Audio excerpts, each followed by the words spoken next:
सच्चिदानंद ब्रह्म महिमा उल्लेख ज्ञानम तिमिरान्धस्य ज्ञानाञ्जना शलाकया चक्षुरुन्मिलितं येन तस्मै श्रीगुरुवे नमः। सच्चिदानंद परम ब्रह्म महिमा उल्लेख महिमा उल्लेख महिमा उल्लेख महिमा। আজি এই 2026 ମସିହାର ପଦାର୍ପଣ ପ୍ରାରମ୍ଭରେ ପ୍ରଭୁ ପରମାତ୍ମା ପରବ୍ରହ୍ମଙ୍କର ଅଭୟ ପଦାରବିନ୍ଦରେ ଶରଣାପନ୍ନ ପୂର୍ବକ ମୁଁ ଶ୍ରୀମତ୍ ଅଚ୍ୟୁତାନନ୍ଦ ବାବା ଆପଣମାନଙ୍କଠାରେ ନିବେଦନ କରୁଛି। ସଚ୍ଚିଦାନନ୍ଦ ପରବ୍ରହ୍ମ ମହିମା ଉଲ୍ଲେଖ। ଶ୍ରୀ ଗୁରୁଙ୍କ ନାମ ଆମ୍ଭର ଫନ୍ଦାବୃତ୍ତି, ଅନ୍ୟ ନାହିଁ ରୋଜଗାର। ଯାହା ଚାହୁଁଥିଲେ ତାହା ମିଳୁଅଛି, ଖୋଲା ହୋଇଛି ଭଣ୍ଡାର। ଅଲେଖ ମହିମା ମଥାର ଠାକୁର, ଅଟନ୍ତି ମୋ ପ୍ରାଣ ଗୁରୁ। ତାଙ୍କ କରୁଣାରୁ ସକଳ ମିଳିବ, ଲେଖା ହୋଇଛି ପୂର୍ବରୁ। ଅଭୟ ବ୍ରହ୍ମକୁ ଆଶ୍ରୟ କଲେ ପରା, ନଥାଇ ମନରେ ଭୟ। ଚିରାନନ୍ଦ ଦେବେ କରୁଣା କରନ୍ତି, ଚିରକାଳ ରହେ ଦେହ। ଏହି ଦେହ ପରା ବ୍ରହ୍ମଭୂତ ହୁଏ, ପୁରାତନେ ଛନ୍ତି କହି। ମହିମା ଭଜିଲେ ମୋହ ନ ଲାଗଇ, ରହିଥାନ୍ତି ପରା ମହି। ଏହିପରି ମୁହିଁ ପୂର୍ବେ ଶୁଣିଥିଲି, ଏଣୁ ମୋ ବହୁତ ଆଶା। କର୍ମ ଧର୍ମ ମୁହିଁ କିଛି ନ ଜାଣଇ, ନ କରି ଯୋଗ ତପସ୍ୟା। ଅଭୟ ବ୍ରହ୍ମକୁ ଆଶ୍ରୟ କଲେ ପରା, ନଥାଇ କାହାକୁ ଡର। ଛପନା କୋଟିର ଉପରେ ସେ ବ୍ରହ୍ମ, ଅଟଇ ସବୁରି ଭବର। ଦେହଧାରୀ ଯେତେ ଜୀବିତ ଅଟନ୍ତି, କରୁଛି ସବୁଙ୍କୁ ସେହି। କଳ୍ପନା ଗୋଚରେ ସର୍ବେ ଜାତ ହେଲେ, ସଞ୍ଚରି ତ୍ରିପୁର ମହି। ସାଧୁ ଜନ ମାନେ ଭଜନୁ କ୍ଷଣେ, ମହିମା ସାଗରେ ପଶ। ଭଜି ପାରିଥିଲେ ସୁଦୟା ହୋଇଲେ, ଯମନ ଆସିବ ପାଶ। ଝଞ୍ଜକାରେ ପଶି ନିରନ୍ତରେ ଦୋଷୀ, ନ ତାରିବ ବା ମତେ। ଭଣେ ଭୀମ ଭୋଇ ଗୁରୁ ପାଦ ଧ୍ୟାଇ, ଅବୋଧ ହେଉଛି ଚିତେ। ସଚ୍ଚିଦାନନ୍ଦ ପରବ୍ରହ୍ମ ମହିମା ଉଲ୍ଲେଖ ମହିମା। ଯେଉଁ ଅଭୟ ପାଦକୁ ଆଶ୍ରିତ କରି, ପରମାତ୍ମା ପରବ୍ରହ୍ମଙ୍କର ଅଭୟ ପାଦକୁ ଆଶ୍ରିତ କରି ଯେଉଁମାନେ ସେହି ଅଭୟ ପାଦକୁ ଚିନ୍ତା କରି କୌଣସି ଭୟ ରହେ ନାହିଁ। ଯେଉଁ ପଦକୁ ଚିନ୍ତା କରି ଧ୍ରୁବ ମଣ୍ଡଳରେ ରହିଛି, ଯେଉଁ ଅଭୟ ପାଦକୁ ଚିନ୍ତା କରି ସୂର୍ଯ୍ୟ ଚନ୍ଦ୍ର ଠିକ୍ ଭାବରେ ଉଦୟ ଅସ୍ତ କିରଣ ପ୍ରଦାନ କରୁଛନ୍ତି, ସେହି ଅଭୟ ପାଦକୁ ଆଶ୍ରୟ କଲେ ଜନ୍ମ ମୃତ୍ୟୁ ଆଉ କିଛି ଭୟ ହେବ ନାହିଁ। ଅଭୟ ପାଦ ଅଭୟ ପାଦ ଅଭୟ ପାଦ, ଯେଉଁଟା ପ୍ରଭୁଙ୍କର ପାଦ ସାରା ବିଶ୍ୱରେ ପଡ଼ିଯାଇଛି, ପୂର୍ବରୁ ପଡ଼ିଯାଇଛି। ଆମର ବନ୍ଦନା ପାଦ ପଦ୍ମକୁ, ଧ୍ୟାଇ ଅରୂପାନନ୍ଦକୁ, ଧ୍ୟାଇ ସ୍ୱାମୀ ପୟରକୁ। ବନ୍ଦନା ପାଦ ପଦ୍ମକୁ, କରୁଛନ୍ତି କର୍ମମାନ, ପିତାମାତାଙ୍କ ବିଧାନ।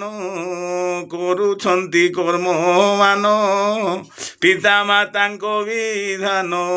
ଉଦୟସ୍ତ ଦର୍ଶନ ଘେନି 64 ବନ୍ଧକୁ, ବନ୍ଦନା ପାଦ ପଦ୍ମକୁ। ସଚ୍ଚିଦାନନ୍ଦ ବ୍ରହ୍ମ ମହିମା ଲେଖ। ଘେନି 64 ବନ୍ଧକୁ, ବନ୍ଧକୁ 112 ଥର ପବନ ବହଇ ଶରୀର,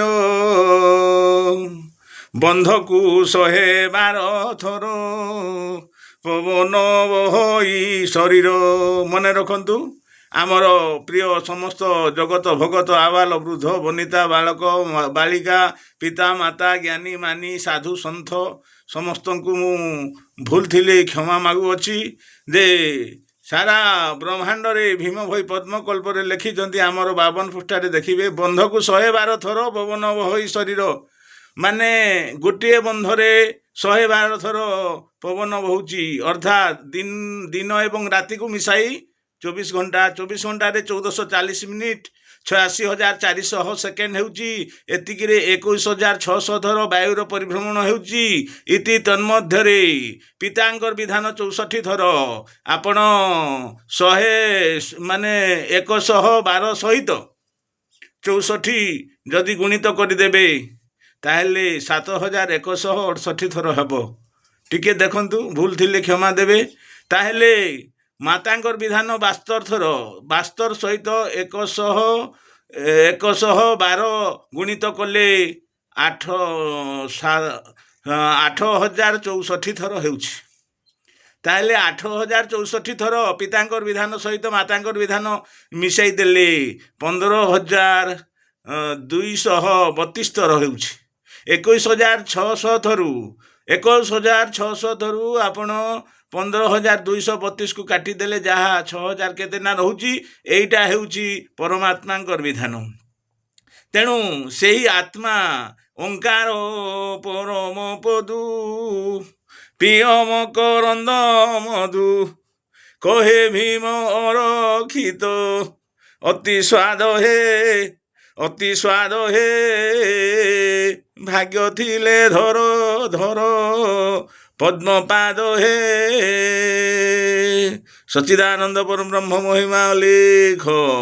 ତାହେଲେ ସେହି ମାନେ ଯେଉଁଟା ପିତା ମାତାଙ୍କର ବିଧାନ, ଯେଉଁଟା ବାକି ରହିଛି ପରମାତ୍ମାଙ୍କର ଦର୍ଶନ ସୂତ୍ର, ମାନେ ଯମ ନିୟମ ଯାକୁ କରାଇ ସେ ପଥକୁ। ମନେ ରଖନ୍ତୁ, ଯେଉଁ ଭଜନ ଅଛି, ଚିହ୍ନି ଭଜିଲେ ଜାଣି ପ୍ରସନ୍ନ ହେବେ, ଚିହ୍ନି ଭଜିଲେ ଜାଣି ପ୍ରସନ୍ନ ହେବେ। ଅବନା ଭୂମି ସ୍ଥାନ ଜଳୁଛି ବ୍ରହ୍ମ ଜ୍ଞାନ, ଅବନା ଭୂମି ସ୍ଥାନ ଜଳୁଛି ବ୍ରହ୍ମ ଜ୍ଞାନ। ଦୃଷ୍ଟି ଲଗାଅ ଜ୍ଞାନ ନେତ୍ରେ ଦିଶିବେ, ଚିହ୍ନି ଭଜିଲେ ଜାଣି ପ୍ରସନ୍ନ ହେବେ। ଅର୍ଥାତ୍ ଯମ ଏବଂ ନିୟମ ଯାହାକୁ କହୁଛନ୍ତି, ଯମ କାହାକୁ କହନ୍ତି? ଯମ କାହାକୁ କହୁଛନ୍ତି? ଯମ ଏବଂ ନିୟମ ମାନେ ଆମର ଏଥିରେ ଭୀମ ଭୋଇ ଯେଉଁଟା ଲେଖିଛନ୍ତି, ଏଇଟା କରୁଛନ୍ତି କର୍ମମାନ ପିତାମାତାଙ୍କ ବିଧାନ। ଆଉ ସେଇ ତନ୍ମଧ୍ୟରୁ ଯମ ନିୟମ 2ଟା ପଥ କରେଇ ଦେଇଛନ୍ତି ମୁକ୍ତିର କାରଣ। ଆଉ ସେଇଟା ଆମର ଭୀମ ଭୋଇ ପ୍ରକାଶିତ କରିଛନ୍ତି ଏଇ ମହିମା ଧର୍ମରେ। ତାହେଲେ ଯଦି ମୁକ୍ତି ପାଇବାକୁ ଇଚ୍ଛା କରୁଛନ୍ତି, ତାହେଲେ ଏଇ ଧର୍ମକୁ ଆସନ୍ତୁ, ଏଇ ଧର୍ମକୁ ଆସନ୍ତୁ। ଯେଉଁ ଧର୍ମ ଗୁରୁ ଧର୍ମ ଯେବେ ଗୃହରେ ପାଳିବ, କୁଟୁମ୍ବ ଯାକ ତରିବ, ସେବା ଭକ୍ତିରେ ପୁଣ୍ୟ ଧର୍ମ ବଢ଼ିଲେ ପୁରୁଷ ଉଦ୍ଧାର ହେବ। ସଚ୍ଚିଦାନନ୍ଦ ପରବ୍ରହ୍ମ ମହିମା ଲେଖ। ସେଇ ଗୁରୁ ଧର୍ମକୁ ଆସନ୍ତୁ, ଯେଉଁଟାକି ଭୀମ ଭୋଇ ଲେଖିଛନ୍ତି। ତ ଯଦି ଜୀବର ମୁକ୍ତି ଚାହୁଁଛନ୍ତି, ତାହେଲେ ସେଇ ପଥକୁ ଅବମାନନ କରନ୍ତୁ, ଅନୁଗାମନ କରନ୍ତୁ, ଅନୁଧାବନ କରନ୍ତୁ, ତାର ଅନୁସରଣ କରନ୍ତୁ।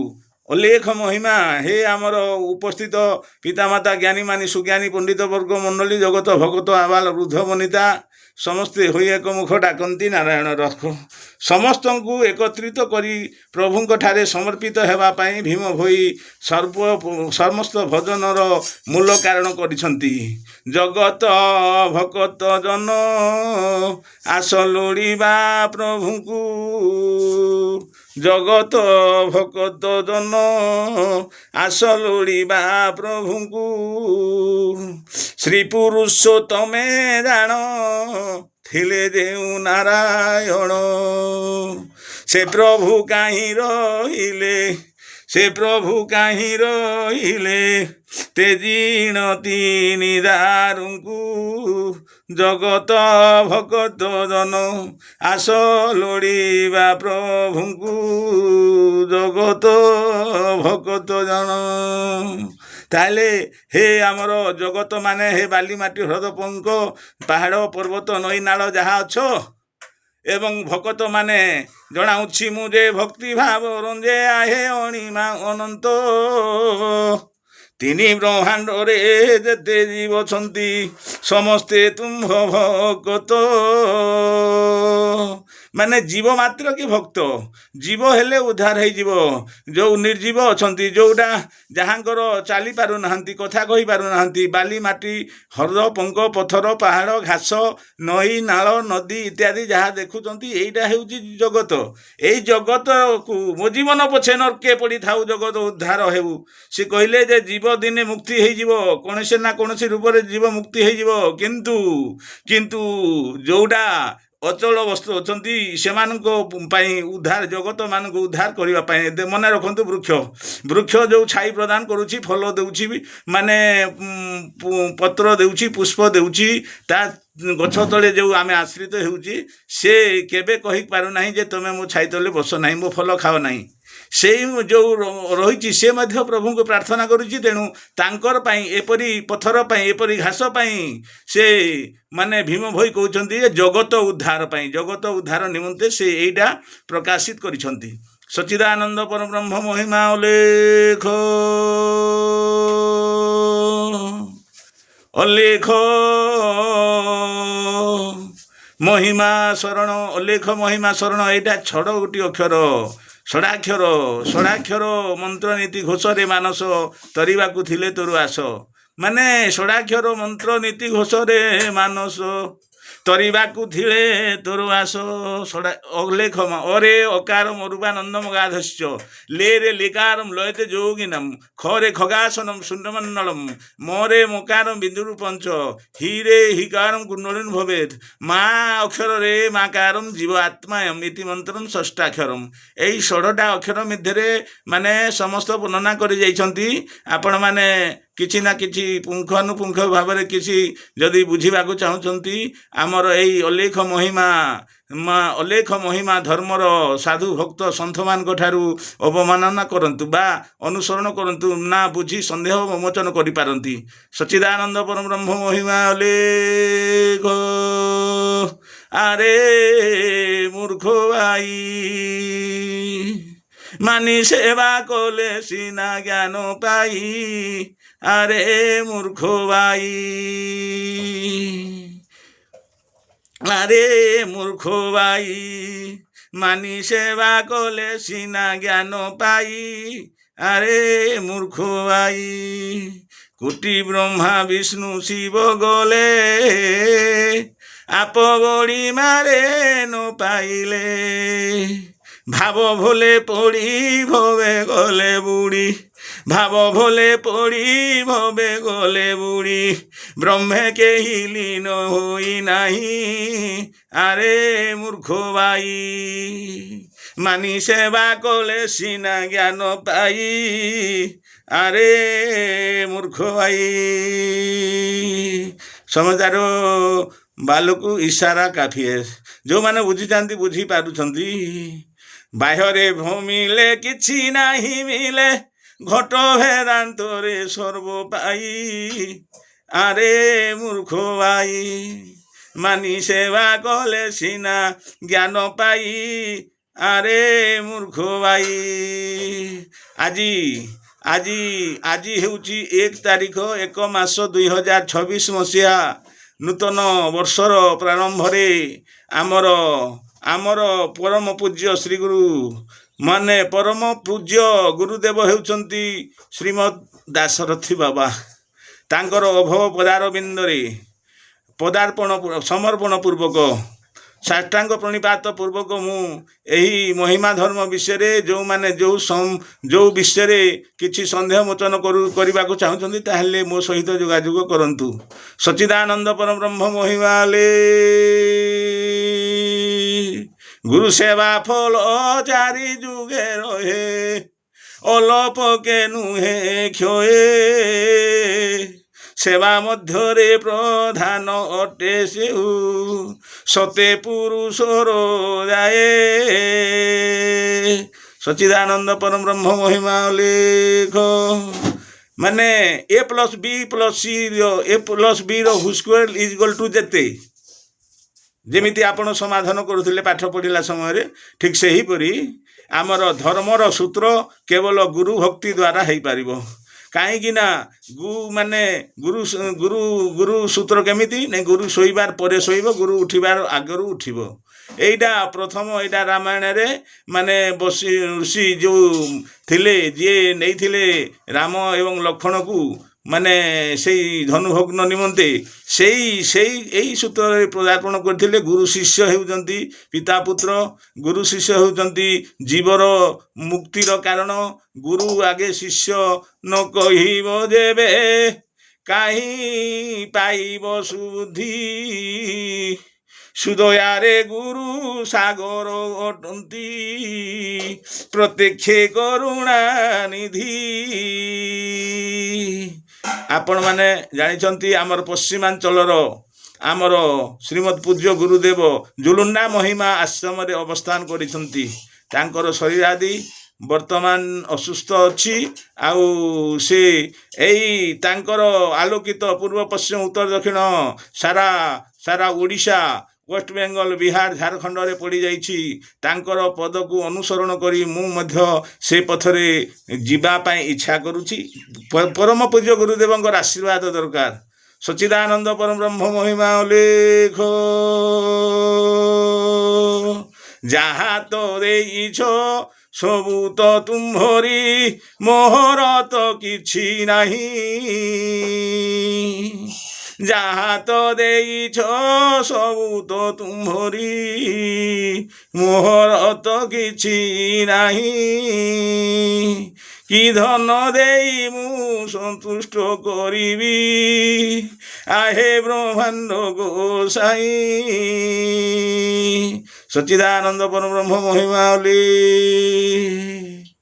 गुरु सेवा कले तोरी जीवरे दुर्लभ जनमरे करिथिले भाग्य रे दुर्लभ जनमरे करिथिले भाग्य जले अबास्थले थाऊ सूचना न थाई आउ जले अबास्थले थाऊ सूचना न थाई आउ धरिथिले सद ज्ञान मार्ग रे दुर्लभ जनमरे करिथिले भाग्य गुरु सेवा कले तोरी जीवरे दुर्लभ जनमरे करिथिले भाग्य। सच्चिदानंद परम ब्रह्म महिमा लेख सच्चिदानंद परम ब्रह्म महिमा लेख आज आमर महिमा धर्म प्रेमी महिमा धर्म जगत भगत आमर आबाल वृद्ध वनिता तथा जो महिमा दीक्षा ग्रहण करछंती महिमा धर्म अवलंबी भक्त पिता माता तथा समस्त आमर भातृवर्ग एवं बड़ भाई तथा आमर पूज्य गुरुदेव समस्त सम्मान्य महाशय सम्मान्य समस्त को मु निवेदन करुछि अनुरोध करुछि जदि मुक्तिर मार्ग खोजुछंती ताहेले महिमा धर्म को आसंतु। सच्चिदानंद परम ब्रह्म महिमा लेख एतिकिरे मु रहुची मु हेउची मो ना श्रीमत अच्युतानंद बाबा ख आउ मोर अंचल हेउची टाटा बिहार झारखंड प्रभृति एटा जो देखुछंती जानिछंती आपण माने जानिथिबे तेणु मु आपण मान ठारे अनुरोध करुछि जे महिमा धर्मर 21 धारा नियम जेतिकी अछि एवं महिमा धर्म रे जो जो नियम अछि एटा हमर समस्त भक्त तथा बाबा मान को अनुरोध करुछि जे सब सुचारू रूपे जदि पालित न हेले मध्य केते कांश पालित हेले हमर धर्मर प्रचार प्रसार हे पारिबो। सच्चिदानंद परम ब्रह्म महिमा लेख किछि कहिबारे भूल थिले जदि कौनसी कहिबारे किछि भूल थिले बा कहूथिले एटा बणिमा पदरे मु कहू नाही जे प्रथम रे ମୁଁ ଆଜି ସତ୍ୟ ସତ୍ୟ ତ୍ରିବାର ସତ୍ୟ କରି କହୁଛି।